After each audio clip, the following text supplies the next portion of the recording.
మనం తప్పుగా తింటున్న కొన్ని ఆహార పదార్థాల గురించి నేను చెప్తాను. ఇవేమైనా మీకు తెలిస్తే వీటిని సరిచేసుకోండి. అందులో మొదటిది పెరుగు. రాత్రిపూట పెరుగు తినకూడదండి. దీన్ని మధ్యాహ్నం మాత్రమే తీసుకోవాలి.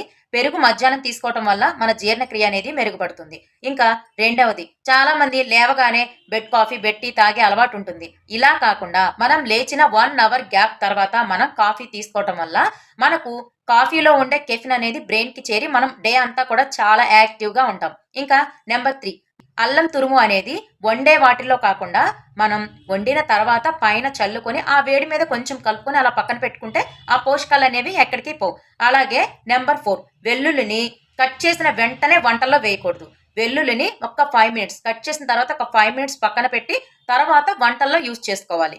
నంబర్ 5 ఇందాక చెప్పాను కదా అల్లం ఎలా తీసుకోవాలో అలాగే నిమ్మరసాన్ని కూడా మనం తినే ముందు పిండుకొని రసాన్ని దాని మీద వేసుకొని తింటే టేస్ట్ ఉంటుంది. అలాగే పోషకాలు కూడా ఎక్కడికి పోవు.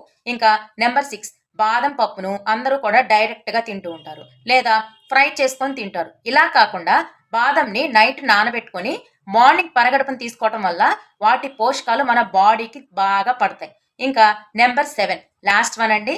చాలా మంది కూరగాయలను, ఫ్రూట్స్‌ను కొన్ని పొట్టు తీసేయాలి. కానీ కొన్ని పొట్టు తీయకుండానే తినాలి. ఇలా పొట్టు తీయకుండా తినాల్సిన వాటిని అలానే తినండి. వాటిని అలానే తినటం వల్ల మీకు ఫైబర్ అనేది అందుతుంది. వాటిలో ఉండే పోషకాలే మీ బాడీకి అందుతాయి. అర్థమైంది కదా? ఈ 7 విషయాల్లో ఏదైనా ఉంటే మార్చుకోండి.